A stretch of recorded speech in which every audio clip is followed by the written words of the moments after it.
I had back surgery. Yoga helped my back so much. Yoga was changing my mind, body, and spirit. It was calming me down. I was happier, and I just fell in love with it. My nurses were phenomenal, and that's what made me want to start nursing. The simulation lab is awesome because you get a feel of what it will be like caring for a patient. Having that hands-on experience and being able to see what could potentially happen while you're on the floor is awesome.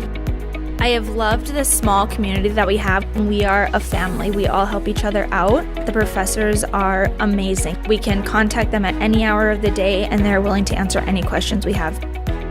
I love that Minot State is a small community. Being on a first-name basis with the professors is an awesome feeling because you feel like you can ask anybody for help. You feel very welcome into the campus and community.